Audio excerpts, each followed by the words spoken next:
यदि आप लॉ पढ़ना चाहते हैं तो कहीं और क्यों जाना। हमारे ऐप को डाउनलोड करें और लॉ पढ़ें। नमस्ते सदा वत्सले मातृभूमि। फ़ारूक अब्दुल्ला का फ़ारूक अब्दुल्ला पे कह रहा हूँ, उमर अब्दुल्ला का उनकी जो जम्मू कश्मीर का स्टेटस बदलने के बाद जो पहला इंटरव्यू आया, और आप सब जान सकते हैं कि जो व्यक्ति हाशिए पर चला गया हो पिछले एक वर्ष से आर्टिकल 370 के डाइल्यूशन के बाद, उस व्यक्ति को छुड़ाकर लाना और छूट जाना, मार्केट में वो आ गए हैं, छूट जाना और ट्वीट करके वो जो राजस्थान का विवाद चल रहा था पायलट वर्सेस गहलोत का, उसमें कुछ ट्वीट करके अपने आप को हाईलाइट करना, और उसके बाद इंडियन एक्सप्रेस ने उनका इंटरव्यू लिया। आप समझ सकते हैं कि कौन से न्यूज़पेपर ऐसे व्यक्ति को हाईलाइट में लाना चाहेंगे जो डिस्प्यूट खड़ा कर सकता है, जो देश में डिस्टर्बेंस कर सकता है। ऐसे व्यक्तियों को केवल द हिंदू जैसे अखबार ला सकते हैं, एनडीटीवी जैसा न्यूज़ चैनल ला सकता है, द प्रिंट पता नहीं कौन कौन से, द वायर, ऐसे ये चलते हैं जो देश के विरुद्ध हमेशा और अपने आप को कहते हैं एंटी इस्टेब्लिशमेंट हैं, और इंडियन एक्सप्रेस ने वैसा ही किया। मैं कई बार आपको बता चुका हूं कि देश में अगर एंटी इस्टेब्लिशमेंट अखबारों में कोई जो सुप्रीम है तो वो इंडियन एक्सप्रेस और द हिंदू है। समझाया ऐसा गया हमारे छात्रों को कि ये अखबार अगर आप पढ़ोगे तो आप देश को बहुत अच्छे से जान पाएंगे। ये बिल्कुल निगेटिव बातें ही करते हैं हमेशा, इसलिए इन दोनों पेपर्स के प्रति सबसे ज़्यादा कोर्ट केस हुए हैं देश के विरुद्ध बात करने के आज तक, और सबसे ज़्यादा इनके जो एडिटर वगैरह रहे हैं ये जेलों में भी रहे हैं। लेकिन ये सुधरे नहीं, क्योंकि क्यों नहीं सुधरे, फंडिंग होती है या इनको ये शौक है या क्या है पता नहीं। कुल मिलाकर उमर अब्दुल्ला का इंटरव्यू आया।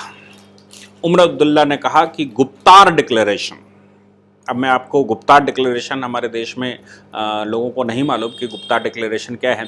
गुप्तार डिक्लेरेशन था जिस समय अमित शाह जी ने केंद्र में वहाँ इमरजेंसी टाइप की लगाने की कोशिश की, या डिक्लेरेशन किया कि भाई फ़ौजें वहाँ लगा दी जाएं और ट्रूप्स भेज दिए गए, वहाँ से यात्रियों को वापस बुला लिया गया, वहाँ पर जो टूरिस्ट थे उनको वापस बुलाया, अमरनाथ यात्रा कैंसिल की गई। तो ये सारे घबरा गए, और हम सब जानते हैं कि रोज़ स्टेटमेंट दे रहे थे पता नहीं क्या होने वाला है। तो इन सब पॉलिटिकल पार्टियां, जितनी जम्मू कश्मीर की पॉलिटिकल पार्टियां थी, और हम सब जानते हैं कि जितना डिस्टर्बेंस जम्मू कश्मीर में है इसमें 90% योगदान इनका है थ्रू पाकिस्तान। पाकिस्तान पीछे से इनको सपोर्ट करता है, फाइनेंशियल सपोर्ट करता है, आइडियाज़ देता है, थिंक टैंक पाकिस्तान के बैठे हैं और इनको इम्प्लीमेंटेशन के लिए देते हैं, और ये स्टेट में इम्प्लीमेंट करते हैं, पूरे देश को डिस्टर्ब करते हैं। गुप्तार रोड, जम्मू कश्मीर में गुप्तार रोड पर ये लोग सारे बैठे, महबूबा मुफ्ती और ये अब्दुल्ला परिवार और जो बैठ सकता था, इन सब ने डिक्लेयर किया कि साहब मोर ऑटोनॉमी मांगेंगे, ये मांगेंगे, वो मांगेंगे। ये 4 अगस्त की बात है। गुप्तार डिक्लेरेशन इनका पूरा होता या गुप्तार डिक्लेरेशन की कुछ और आगे ये कह पाते, उससे पहले इनकी कस्टडी हो गई। अब इन्होंने जो कस्टडी हुई उस पर ये अब 1 साल के बाद, लगभग 1 साल के बाद ये पहला इंटरव्यू इनका आया है जो इंडियन एक्सप्रेस ने छापा है। उसमें कहा कि हम गुप्ता डिक्लेरेशन की मांग करने जा रहे थे। बाद में इन्होंने गवर्नर पर विश्वास नहीं किया जा सकता, गवर्नर जैसी पोस्ट पर बैठकर झूठ बोल रहा था व्यक्ति, होम मिनिस्ट्री की पोस्ट पर बैठकर झूठ बोल रहा था व्यक्ति, और पता नहीं क्या क्या ब्ला ब्ला ब्ला।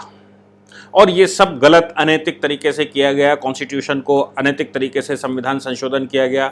साथ में उन्होंने कहा कि मैं डिसअपॉइंटेड हूं कि जो मेन स्ट्रीम की अपोजिशन पार्टियां थीं उनमें बहुत सारी सरकार के साथ खड़ी हो गई, कुछ हमारे साथ रहीं लेकिन जनता ने सहयोग नहीं किया और जनता सामने नहीं आई और लोगों ने उसका ये नहीं किया, वो नहीं किया, ब्ला ब्ला ब्ला ब्ला, पता नहीं क्या क्या।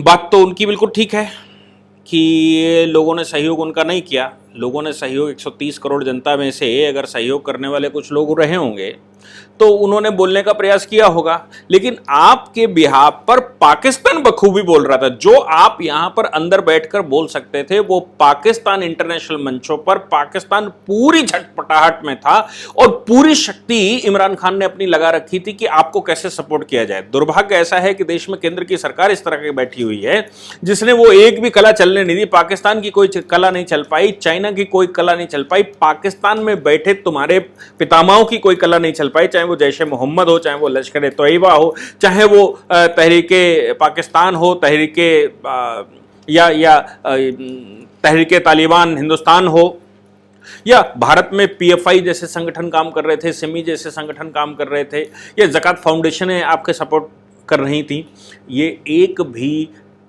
सफल नहीं हो पाए। उसका कारण था केंद्र में जो सरकार इस समय बैठी हुई है और उसके साथ जनता का जो सपोर्ट है, जनता फुल फ्लैश सपोर्ट में थी। अब बात रहती है कि अनैतिक तरीके से ये कर दिया गया। हो सकता है आपकी नज़र में अनैतिक हो। ऑनरेबल सुप्रीम कोर्ट में ऑलरेडी केस पेंडिंग है, और सुप्रीम कोर्ट में केस पेंडिंग है का मतलब ये है कि अभी आपकी नैतिकता अनैतिकता, गवर्नर ने क्या कहा, क्या किया, प्रेसिडेंट ने सिग्नेचर किया, पार्लियामेंट में क्या हुआ, ये सब रिव्यू में ऑनरेबल सुप्रीम कोर्ट में इस समय पेंडेंसी में है। तो नैतिकता अनैतिकता वहां पर सारी कानून और विधि व्यवस्था, कॉन्स्टिट्यूशनल वैलिडिटी वहां पर देख ली जाएगी। दूसरी बात आती है कि अनैतिक तरीके से मैं आपको बता दूं कि अब भगवान राम को फॉलो करने वाले, भगवान राम के चरित्र को धारण करने वाले लोग तो हैं, लेकिन राजनीति अब भारत में चलती है तो वो श्री कृष्ण भगवान के डायरेक्शन पर चलती है, उनके नियमों पर चलती है। भगवान क्या कहते हैं? भगवान कहते हैं कि धर्म की रक्षा करने के लिए अगर अनैतिक मार्ग भी अपनाना पड़े, फाइनली धर्म की रक्षा जिससे होती हो वो मार्ग भी धार्मिक मार्ग है। गवर्नर ने अगर आपको ये बोला कि ऐसा नहीं, वैसा नहीं, ये नहीं, वो नहीं, और जो भी उन्होंने उस समय गवर्नर ने कहा, या जो केंद्र की मिनिस्ट्री ने कहा कि साहब हम अमरनाथ यात्रा पर इस समय बड़ा भारी संकट है इसलिए उसको विड्रॉ कर रहे हैं, जम्मू कश्मीर पर एक हमला होने वाला है उस पर हम विड्रॉ कर रहे हैं, पाकिस्तान से कुछ आतंकवादी की सूचना मिली है, इंटेलिजेंस की रिपोर्ट मिली है, उसकी वजह से हम विड्रॉ कर रहे हैं, तो आप समझ लीजिए ये अनैतिक बात भी अगर की गई तो वो धर्म की रक्षा करने के लिए की गई। और धर्म की रक्षा करने के लिए अगर झूठ भी बोला जाए, यदि कोई चाल ऐसी चली जाए, यदि कोई ऐसा बाण चला जाए जिससे कि धर्म की रक्षा होती हो, तो वो कहते हैं ये भी धर्म है। तो याद रखिएगा, इस समय जो सरकार बैठी हुई है वो लोग द्वारिका से आते हैं, वो गुजरात से आते हैं और भगवान श्री कृष्ण के बड़े अच्छे फॉलोवर हैं। इसलिए आपका जो कहना कि मैं देख रहा था कि वहां सिक्योरिटी फोर्सेस बढ़ा दी गई हैं, क्योंकि हम जब वहां बैठे हुए थे 15 अगस्त के कार्यक्रम के लिए, मोर हेलीकॉप्टर्स और प्लेन्स वहां से निकल रहे थे, तो इससे मुझे बैठे वहां डिटेंशन सेंटर में मुझे अंदाजा हो रहा था पता नहीं क्या क्या क्या क्या चल रहा है, और मैं समझ रहा था कि यहाँ बहुत कुछ चल रहा है। वो इसलिए नहीं चल रहा था, वो इसलिए चल रहा था कि तुम्हारे पितामह जो पाकिस्तान में बैठे हुए हैं, उन पितामह को कैसे सूचना दी जाए जिन्होंने दारुल इस्लाम बनाने के लिए हिंदुस्तान में ठेके दे रखे हैं आप जैसे लोगों के लिए। और आप जैसे उनके बहुत सारे एजेंट भारत में काम कर रहे हैं जहां वो फंडिंग करते हैं, और वो जिन्ना की पॉलिसी, जिस पॉलिसी में वो दारुल इस्लाम बनाना चाहता था, उसने परोक्ष युद्ध किए, अपरोक्ष युद्ध किए, और अब वो टेररिज्म के माध्यम से काम करना चाहता है। उस पाकिस्तान को भी इस गवर्नमेंट ने जाकर नस्तेनाबूद कर दिया। वो पाकिस्तान भी अपनी सर्वाइवल की लड़ाई लड़ रहा है। वो पाकिस्तान अभी जिंदा रहने के लिए कुछ लड़ रहा है कि वो कैसे जिंदा रहे। तो आप किस खेत की मूली हैं श्रीमान जी? हाँ, ये कहा जा सकता है कि आपके जीजा जी या जीजा जी की पार्टी, और जीजा जी की पार्टी में भी बहन जी, माता जी हैं, बहन जी हैं, उनके भी जीजा जी हैं। तो इन सब को जो आपके बाड्रा एंड परिवार और ये वो आपको लगता है कि सपोर्ट करेंगे और इनको करना चाहिए था, वो सारे आपका बखूबी सपोर्ट कर रहे थे, इसमें कोई शक नहीं। आप अगर अंदर थे, आपको सूचना नहीं थी, तो आप बाहर निकलिए, आप बाहर निकल कर आए। मैं सूचना देता हूं कि ये बखूबी आपके लिए काम कर रहे थे, लेकिन देश की जनता का मूड नहीं भांप पाए। देश की जनता धर्म के मार्ग पर चलने के लिए तत्पर थी। इसलिए अब आपके जो इंटरव्यू हैं और आप ये चाहते हैं कि आपको पुनः वहाँ की पॉलिटिक्स में अवतरित करवा दिया जाए और आपको वहाँ की पॉलिटिक्स दोबारा करवा दी जाए, तो याद रखिएगा कि आपके पितामह, आपके दादा शेख अब्दुल्ला को इंदिरा गांधी, नेहरू जी ने उसकी गिरफ्तारी की थी क्योंकि वो देश विरोधी गतिविधियां चलाने लगे थे। 53 में नेहरू जी ने गिरफ्तारी की थी। इंदिरा गांधी 1975 में अनकंडीशनल उनको ले आई थी और उसने एक एग्रीमेंट किया था, वो उसकी गलती थी। दोबारा फारूक अब्दुल्ला को जब इसी गतिविधि में वो इन्वॉल्व हुए और उनको पदच्युत किया गया, प्रेसिडेंट रूल लगाया गया, गवर्नर रूल लगाया गया, तो राजीव गांधी उनको छोड़ लाए थे। और फिर बाद में आपने छूटने के बाद 89 कर दिया और 89 में वहां हिंदुओं से खाली करवा दी।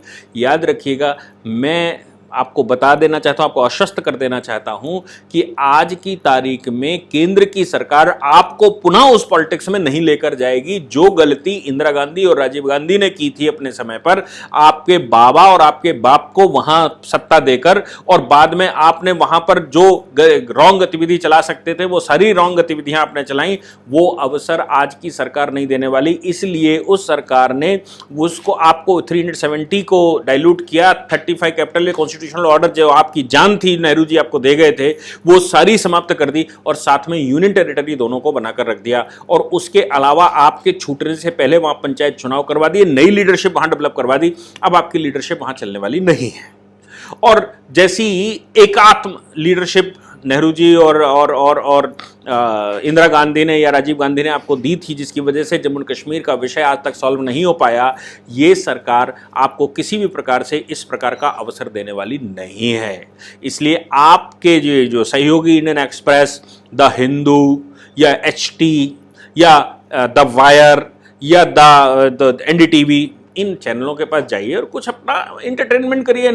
इनके लिए भी इस समय विषय कोई नहीं है और ये देश बिल्कुल एक तरह से दूसरे रास्ते में चल दिया है, इसलिए देश में करने के लिए इनके पास कुछ नहीं है। आप जाइए, आपका स्वागत करेंगे और ये आपके इंटरव्यू इन्होंने छापने शुरू कर दिए हैं, ये आपको बखूबी इंटरव्यू लेकर आएंगे और आपका गुप्ता डिक्लेरेशन, जिसको आप गुप्ता डिक्लेरेशन कहते हैं, वो गुप्ता डिक्लेरेशन शून्य के अवस्थे में तभी जा चुका था जिस समय 5 अगस्त 2019 हुआ था। और अभी तो 5 अगस्त 2019 के बाद 5 अगस्त 2020 में राम मंदिर की शिलान्यास होने जा रहा है। आपका जो विषय था वो तो बहुत पीछे छूट गया, कहीं बहुत बड़े दस्ते में जा चुका है और आपको ये अवसर नहीं मिलने वाला। अगर आपने दोबारा यह प्रयास किया तो ये संभव है कि आप अब की बार आजीवन के लिए अंदर चले जाएं। इसलिए आपको सुधर कर रहना चाहिए और आपके साथियों के, जो हिंदुस्तान के अंदर आपके साथी और पाकिस्तान के अंदर आपके साथी, वो सारे इस समय हाशिए पर जा चुके हैं। ये संभव है कि पाकिस्तान टूट जाए, जो आपका पितामह है वो ही टूट जाए, फिर आगे देखेंगे। और पाकिस्तान का बाप, इस समय पाकिस्तान का बाप हमसे लड़ रहा है और पाकिस्तान का बाप चीन, वो भी इस समय संकट में फंसा हुआ है। आप चाहें तो हमारी कुछ वीडियोस मैंने पीछे रिलीज़ की थी, जिनमें चाइना किस प्रकार झटपटा रहा है छूटने के लिए और किस प्रकार फंसा हुआ है, वो भी है। इस समय ये मोदी का फंदा है, ये श्री कृष्ण भगवान के आशीर्वाद से काम चल रहा है। इसलिए श्री कृष्ण भगवान के आशीर्वाद से मतलब कि महाभारत तो होगी, लेकिन धर्म का पलड़ा किधर रहेगा? धर्म की विजय होगी और धर्म जीतेगा, कौरव हारेंगे। संख्या बल आपकी कितनी भी हो सकती है, लेकिन जीतेंगे तो पांडव ही, क्योंकि श्री कृष्ण भगवान के दायित्वों का, श्री कृष्ण भगवान के रास्ते पर इस समय की सरकार चल चुकी है। और मार्ग असत्य का हो सकता है, मार्ग अधर्म का हो सकता है, लेकिन विजय धर्म की ही होने वाली है। जय श्री राम। इस पूरी ऑर्गेनाइजेशन को चलाने के लिए आप नीचे डिस्क्रिप्शन से हमारे ऐप को डाउनलोड कर सकते हैं, जिससे कि लॉ स्टूडेंट्स को, लॉयर्स को और आम आदमी जो लॉ जानना चाहता है वो पेड प्लस फ्री क्लासेस का लाभ ले सकता है। आप नीचे डिस्क्रिप्शन से हमारे ऐप को डाउनलोड कर सकते हैं, जिससे कि लॉ स्टूडेंट्स को, लॉयर्स को और आम आदमी जो लॉ जानना चाहता है वो पेड प्लस फ्री क्लासेस का लाभ ले सकता है।